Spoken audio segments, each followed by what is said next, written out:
So we're sitting down with Corey Hannon today, and he is a sales manager at Michael Kors, and he's going to tell us a little bit about what he does. So obviously, my name's Corey. I'm a sales manager at Michael Kors. I've been doing so for about 2.5 years now. I initially came into the company as a sales associate and have slowly grown and progressed to be where I am today. So tell me a little bit about yourself. So originally I went to school at Penn State Berks for kinesiology. However, in my time period there, Michael Kors actually came to Penn State Berks for recruiting. I filled out an application just looking for a job, and turns out I actually really enjoyed selling to people, getting to know different people, having something different every day at work. So it was a cool new experience for me. So I definitely took it and ran with it, started full-time while I was still in school, and just kept on going from there. Tell me more about the Michael Kors brand image. So Michael Kors is very strong in being jet set. That's their big policy and idea. The image behind the jet set brand is that you are always on the go. It's a very fast-paced lifestyle. It's basically based out of New York, how it's always the hustle and bustle and on the go. Most of his advertisements are going to include some sort of busy city or plane, helicopter, something like that. So he really bases it a lot on high fashion. He basically tries to make that connect from a busy lifestyle, but yet still being practical enough to wearing fashion like a normal everyday person can. Do you have any competition on the market? Yeah, so we have tons of competitions. We don't compete with necessarily the highest name brands like Gucci and Louis Vuitton. However, our main direct competitors are going to be companies like Coach, Kate Spade, and things like that. That's actually a great topic because we have to constantly be competing with them for different pricings and things like that. A lot of times we're located in the same outlet facility, so we are in a direct competition with them. One thing that we do in order to stay competitive is they actually have someone send out to competition shop. So what that is we go out and see what Coach and Kate Spade are offering, whether it's a percentage off or a price point, and then basically I collect this information for the company and then feed it back to our vice president, who then takes it to their pricing strategy team to develop what they're going to do for the upcoming weeks. So are there any other ways that you compete?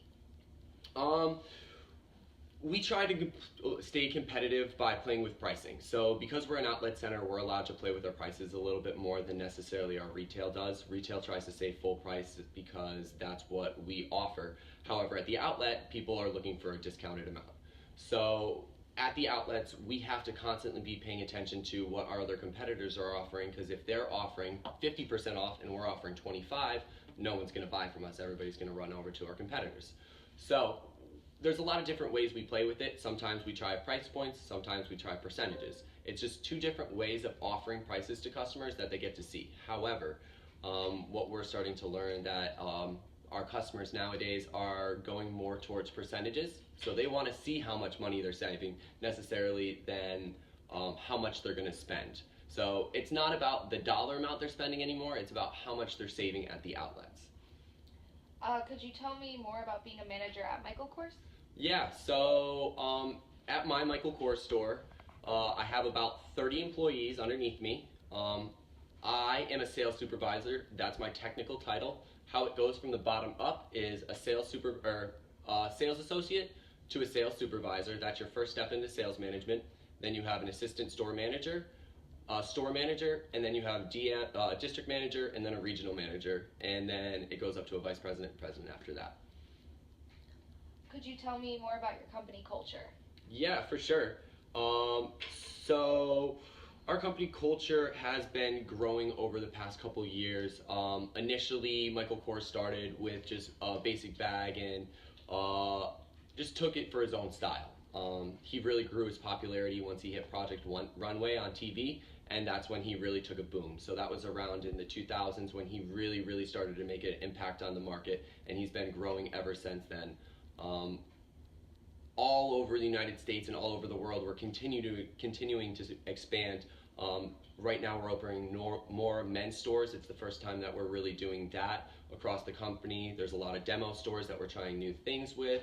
Also, we're opening more retail stores and collection stores throughout many different countries. We've branched into Europe, now we're branching into South Korea and other places like that.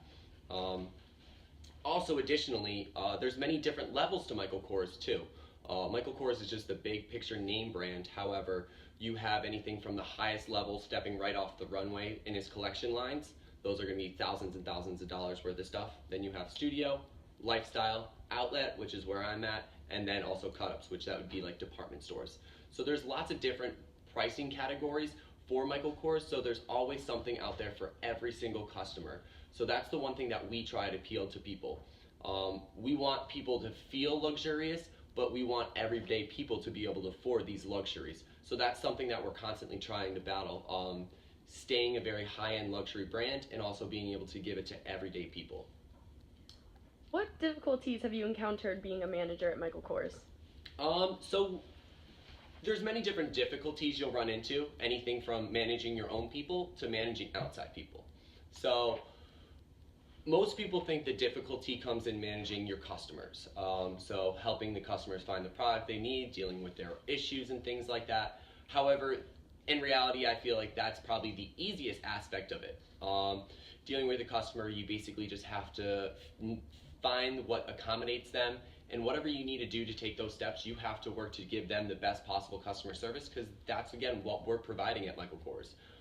However, going to the other way around, managing your own people is much more difficult. These are the people that you see every day, day in and day out. A customer you see once and done, it's not as hard to be a little bit more stern to them, where within your own team, it's a lot harder to sometimes lay down the line or get them to do and motivate them just like you would do for anybody else. So sometimes we find that internal motivation is a lot harder than necessarily managing anybody outside of like the customers and things like that.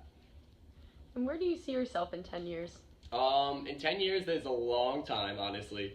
So for now, I'm staying in with Michael Kors. I've been continuing to grow, so I've already grown twice in position, and I'm trying to go a couple more. I would love to have my own store at one point. However, I'm not sure if I want to go for a corporate level or continuing in the retail aspect. There's many different angles within Michael Kors.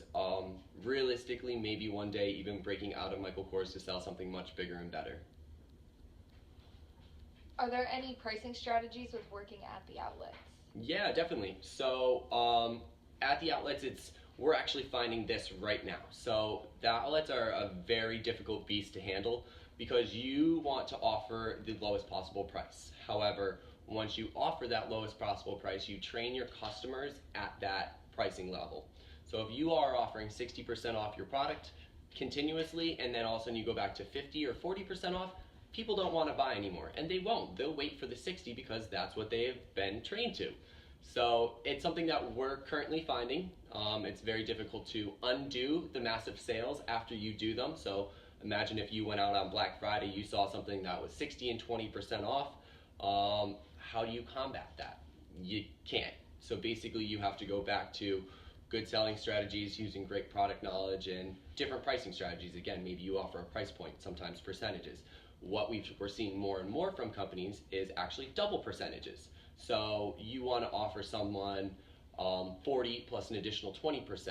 Most people think, oh, I have 60% off, but mathematically that's 50% off. So again, it sounds a lot better than it actually is. So there's different ways to go about it to appeal to different types of customers. What are some of your social and ethical responsibilities?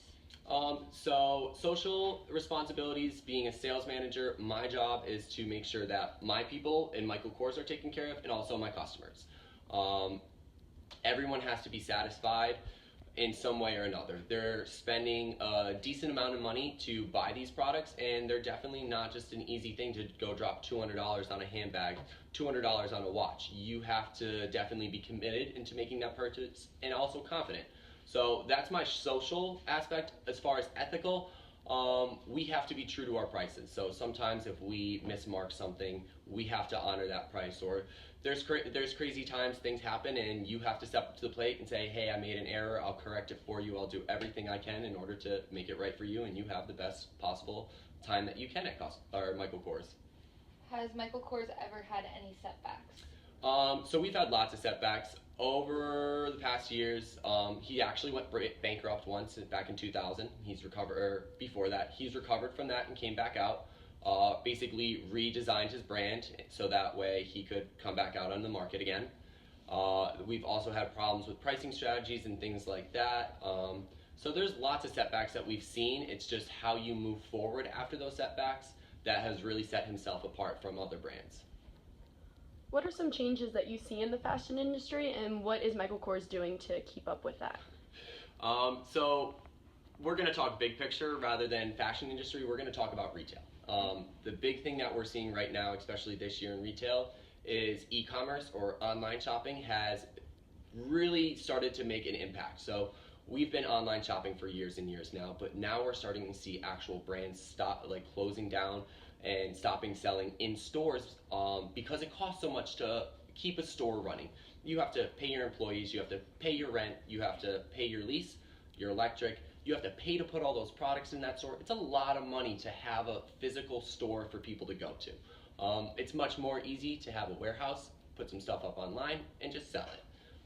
And we're seeing more and more companies start to pull back the amount of stores that they're putting out in the market and focusing more and more on their e-commerce business because it is such a high revenue anymore. So does that mean that there's going to be less Michael Kors stores? So we're actually opening more and more and more, actually going the opposite direction of a lot of other brands. Our idea is that we want to put it out for the public so that way more and more people can get hands-on and it's more easily accessible. Where other companies are saying, hey, look, we can't afford to keep our stores here. We just have to focus on where our business is. And if you know your business is being generated through e-commerce, you got to focus there. Right now, we're doing a very good job in our stores, so we will continue to do a very good job in our stores. Well, is there anything you would like to add about Michael Kors? Well, I'd like to finish by saying that I absolutely love working at Michael Kors. It's a very bright future for them, and they will continue to do well. I absolutely love selling to many different people and lots of different backgrounds. So I'll definitely stay in the sales industry and keep on going, and hopefully I make it big someday. Well, thank you so much, Corey. We appreciate it. Thank you, ladies.